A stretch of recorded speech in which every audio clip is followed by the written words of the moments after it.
10वीं क्लास के एक बहुत ही इम्पोर्टेंट चैप्टर जिसका नाम है यूरोप में राष्ट्रवाद, उसके महत्वपूर्ण एमसीक्यू देखने जा रहे हैं। और सबसे पहला सवाल है आपके सामने, फ्रांसीसी क्रांति कब हुई?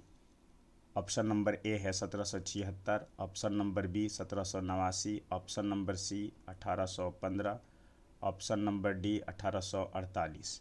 तो इसका सही आंसर होगा आपका ऑप्शन नंबर बी 1789, अर्थात फ्रांसीसी क्रांति 1815 में हुई। अगला सवाल, वियना कांग्रेस कब हुआ?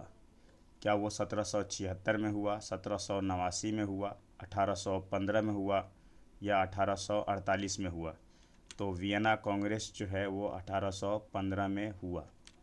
इसके बाद है, वियना कांग्रेस का मुखिया कौन था? तो अर्थात वियना कांग्रेस जब 1815 में हुआ तो उसका नेतृत्व किसने किया? नेपोलियन ने, मेटरनिख ने, मेजीनी ने या गैरीबॉल्डी ने? तो इसका नेतृत्व किया था ऑप्शन नंबर बी पर मेटरनिख ने। मेजीनी ने किस संगठन की स्थापना की? यंग इटली की, यंग यूरोप की, या ये ऑप्शन नंबर ए और ऑप्शन नंबर बी दोनों की, या लाल सेना की? इसका सही आंसर होगा अर्थात option number C, young Italy और यंग यूरोप की स्थापना मेजीनी ने की थी। जर्मनी के एकीकरण में मुख्य भूमिका किसने निभाई? तो जर्मनी के एकीकरण में मुख्य भूमिका किसने निभाई? क्या मेजीनी ने, बिस्मार्क ने, गैरीबाल्डी ने या काउंट ने? तो इसका सही आंसर होगा आपका ऑप्शन नंबर बी, बिस्मार्क ने। छठा सवाल है, रक्त और लौह की नीति किसने लागू की? मेजीनी ने, बिस्मार्क ने, गैरीबाल्डी ने, यहाँ पर गैरबाल्डी नहीं है, गैरीबाल्डी है, आप लोग सुधार लीजिएगा, गैरीबाल्डी या काउंट ने? तो इसका सही आंसर होगा आपका ऑप्शन नंबर बी, बिस्मार्क ने, अर्थात रक्त और लौह की नीति जो है वो बिस्मार्क ने लागू की। अगला सवाल, गैरीबाल्डी किस देश से संबंधित है? फ्रांस से, जर्मनी से, ऑस्ट्रिया से या इटली से?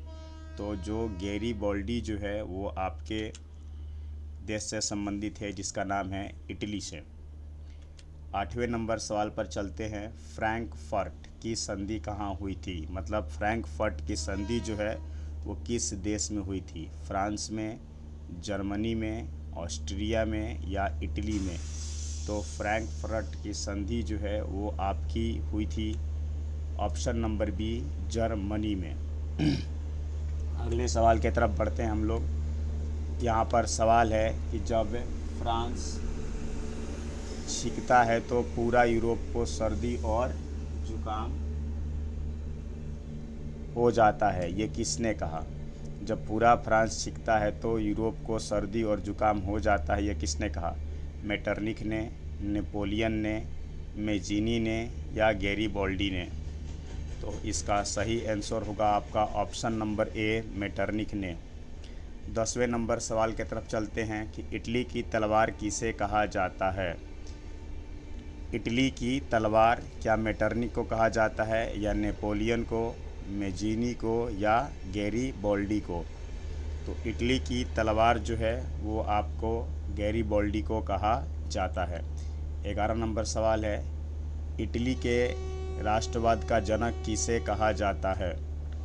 तो इटली के राष्ट्रवाद का जनक मेटरनिख को कहा जाता है या नेपोलियन को या मेजीनी को या गैरीबाल्डी को?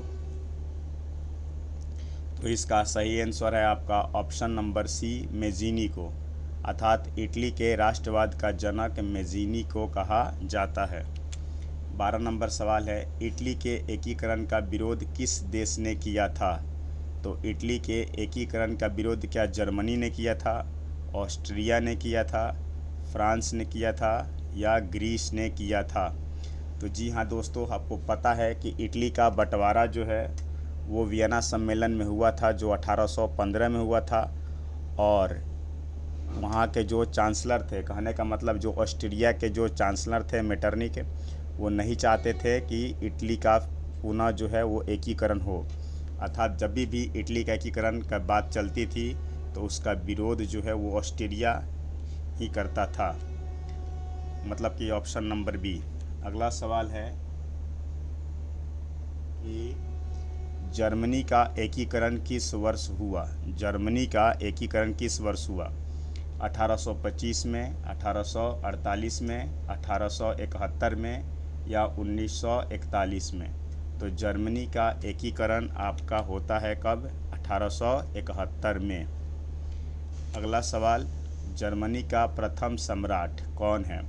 अर्थात जब 1871 में जर्मनी का जब एकीकरण हो जाता है तो उसके बाद जो है जर्मनी का प्रथम सम्राट कौन बनता है।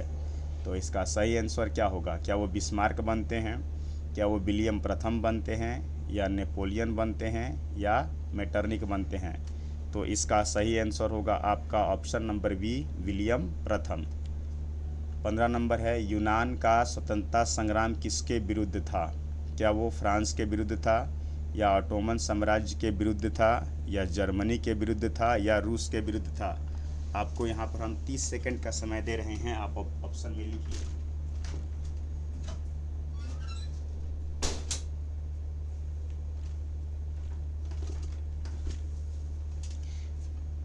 तो चलिए आपको बताना है यूनान का स्वतंत्रता संग्राम किसके विरुद्ध था। तो ये आपका ऑप्शन नंबर होगा यहाँ पर ऑप्शन नंबर बी, ऑटोमन साम्राज्य के विरुद्ध था। अगला सवाल, मेटरनिक किस देश से संबंधित हैं। अर्थात मेटरनिक किस देश से हैं। क्या वो फ्रांस से हैं, ऑस्ट्रिया से, जर्मनी से, या रूस से। तो इसका सही आंसर होगा ऑप्शन नंबर बी, मेटरनिक जो है आपके ऑस्ट्रेलिया से संबंधित हैं। 17 नंबर सवाल है, वियना कांग्रेस का मुख्य उद्देश्य क्या था। क्या वियना कांग्रेस जो 1815 में हुआ था, क्या उसका मुख्य उद्देश्य लोकतंत्र फैलाना था, पुरानी राजशाही को स्थापित करना था, समाजवाद की स्थापना करना था, या राष्ट्रवाद को बढ़ावा देना था।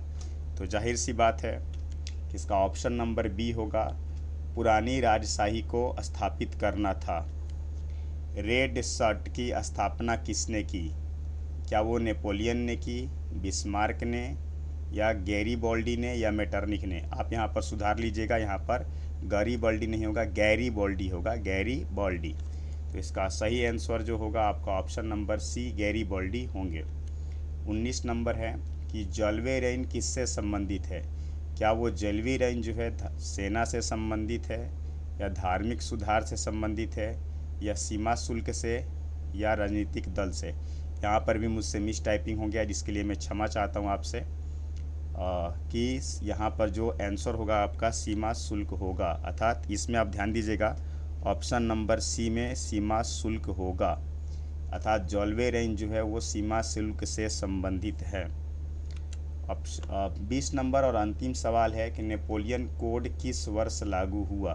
1802 में, 1801 में, 1800 में, या 1804 में।